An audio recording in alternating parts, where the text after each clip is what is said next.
Okay, did some thinking about the motor cover situation, and I think I've got a solution, but I can't tell you that until I get feedback for sure to see if that will happen the way I am thinking it might happen. In the meantime, though, I have gone through and I've cleaned up some of the internals. There's a lot of There's a lot of overlap on here from this piece we added.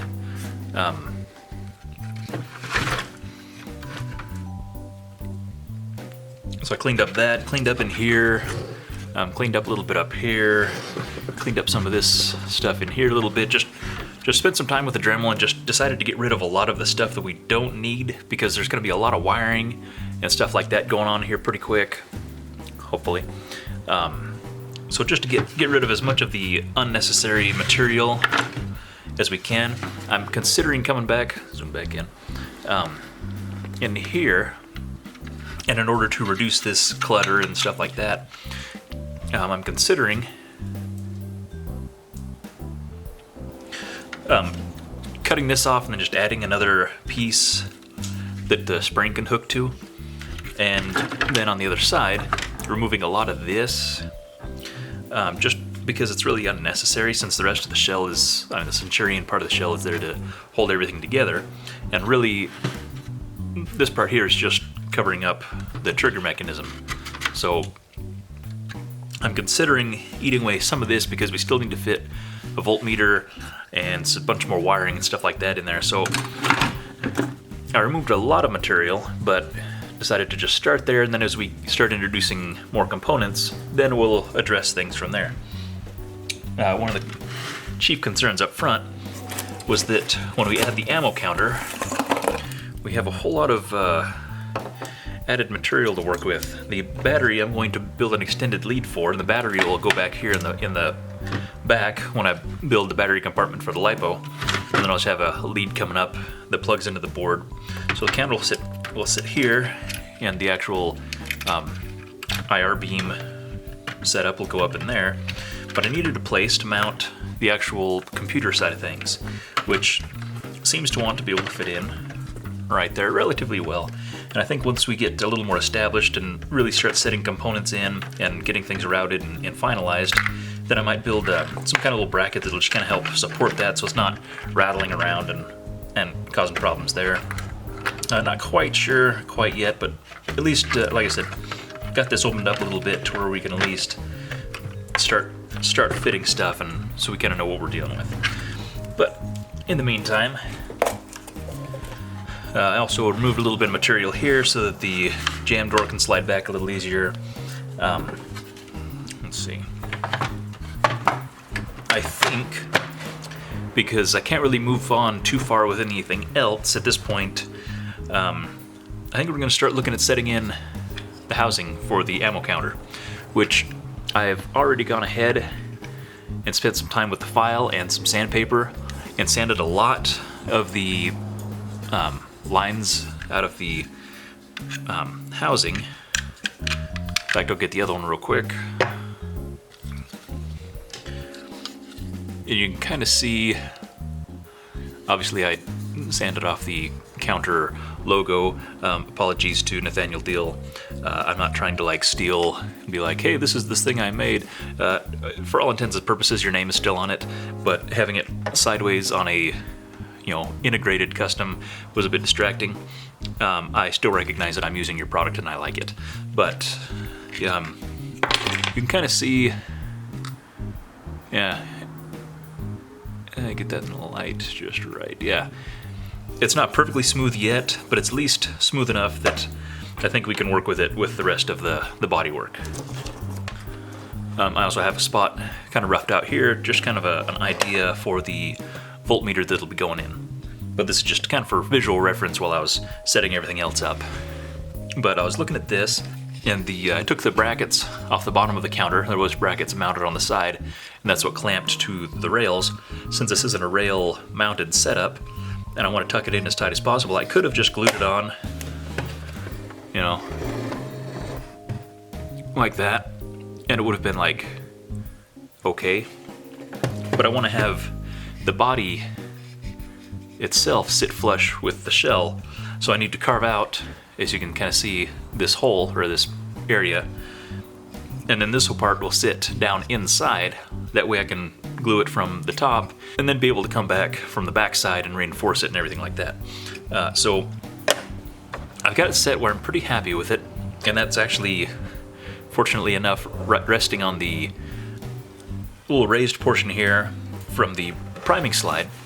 And so you can just kind of butt it up against that, and that gives a good amount, you know, to where it'll mount below this body line here, and it's far enough forward that it's in kind of the bulkier part of the body of the blaster shell, but not so far forward that it's, you know, I don't know. I thought it was a nice balance, and it'll sit right here where this part is raised a little bit, and you know, I'm pretty happy with the location. And I did a lot of holding it and looking down the top and you know, get an idea of visually how that'll look as the finished product, and I'm pretty happy with it. So I think, for all intents and purposes, we're good to go to start cutting. This is going to be right over the flywheel cage, but it's going to be on the flywheel side, and there should be enough room, especially since we shouldn't be conflicting with the strife, because the strife is so flat on this side of the shell. So I think, just to be crude, I could use the cutoff wheel and try to cut it off square, but you know what? I have the rotary burr on the Dremel right now, so I think we'll just dig in and just chew it out. Again, probably not the correct way to do it, but it's gonna work this time.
Okay, just like that. And I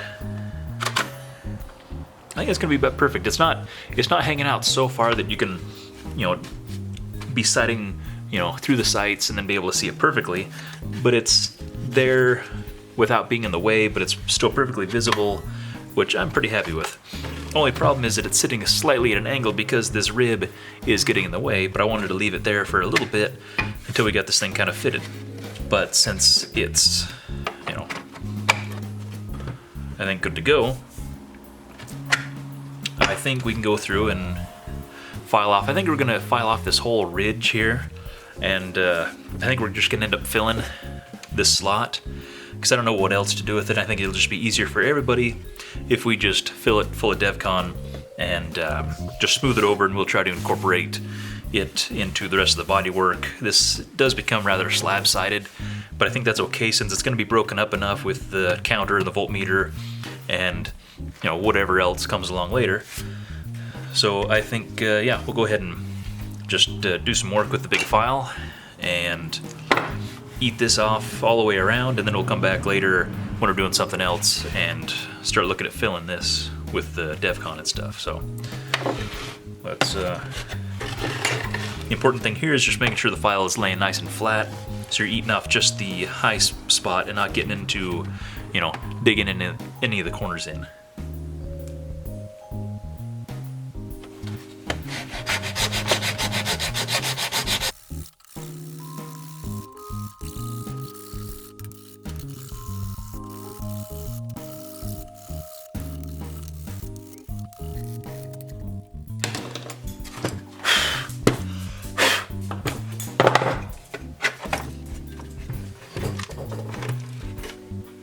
That's better.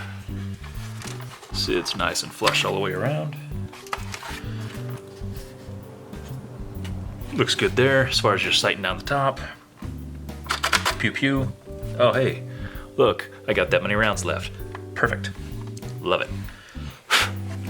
Sits, like I said, sits just below this body line detail here.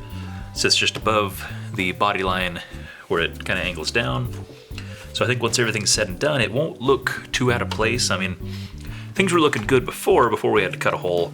As far as just the bodywork was really coming together, and I was happy with it.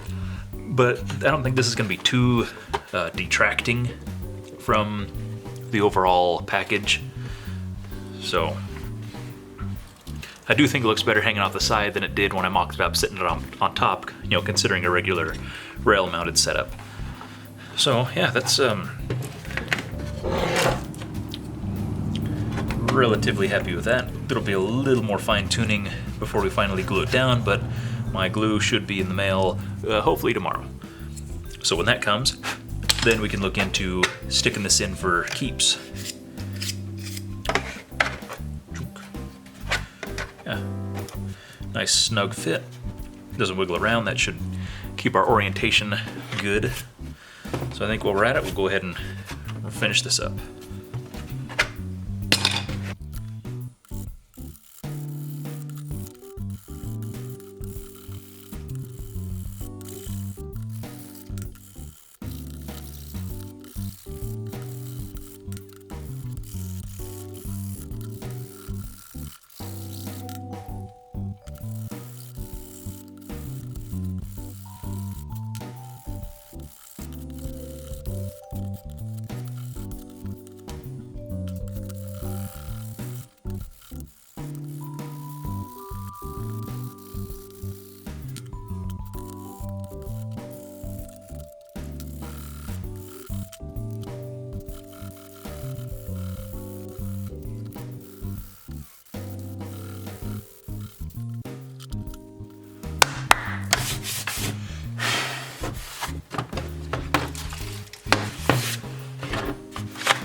Okay, and that takes care of that ridge all the way across.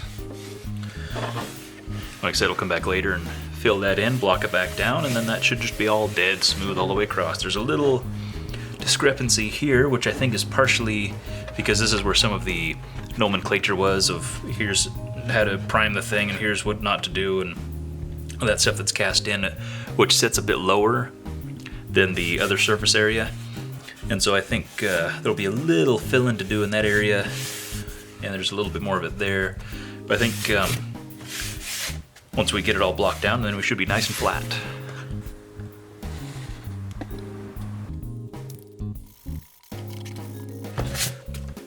And what I'm using here, I'm using it as kind of a sanding block more or less, but it's actually the ends of the cross bolt arms. I tried doing the arm removal on a cross bolt and it didn't work out, and that's what I ended up cutting up for my Strife integration on that. But I had these little bits left, and so I just file them super flat, and so it's nice, especially on, you know, blaster shells are pretty small, so it's nice to have something that actually has a nice little grip to hang on to so that you can have a nice flat surface to block everything out with. Okay, now while we've got that, I think we'll mark the hole on the inside of the housing where the wiring passes through, so we can cut this corresponding hole in the shell. That way we can feed the cord through, and we'll do that, cut that out next.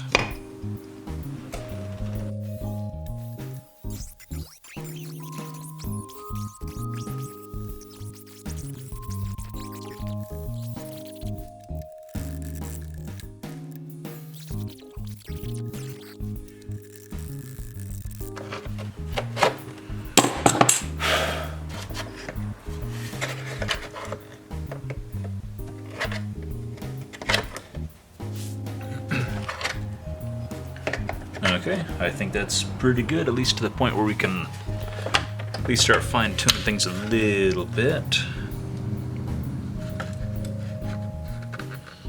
All right, good deal.